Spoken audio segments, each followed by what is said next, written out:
false idol on the TV screen leads millions backwards to a time before our civil rights.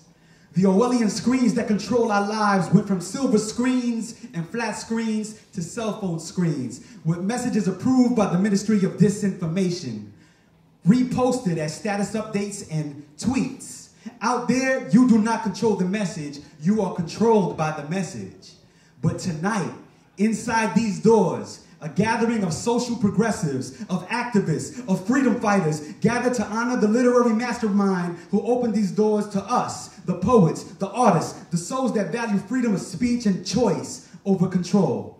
And as long as I've been alive, the message, our story, comes to us in voices that are our own, through the house that Miguel built. So put your hands together one more time for Miguel Algarín.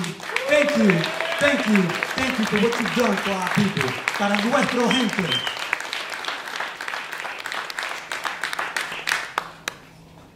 You know what, it's funny because I started on the stage, man, like 12, 15 years ago, and I was an open micer, just like anybody. Anybody been an open micer here? Oh, it's like two of y'all, okay.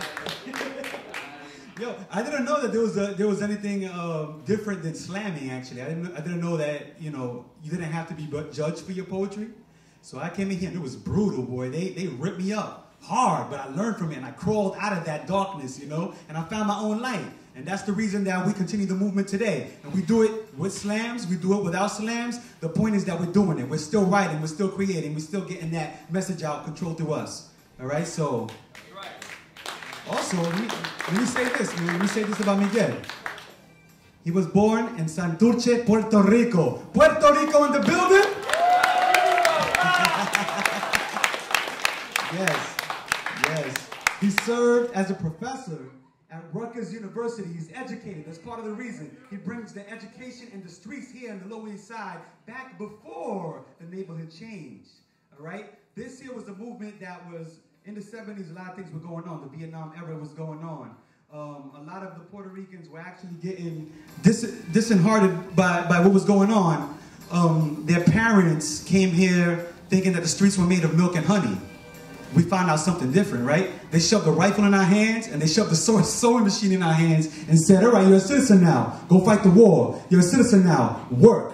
And so that's the image that we got. But little did we know that we had poets, we had artists, we had lawyers, we had educators like Miguel. We had a lot of prominent Puerto Ricans, prominent Latinos in the society that we needed to be, you know, to look up to. But we weren't taught this in schools. And in those times, we were taught about ourselves through the Civil Rights era, through the Young Lords, through the Black Panthers. So, one more time, man, Miguel, we love you.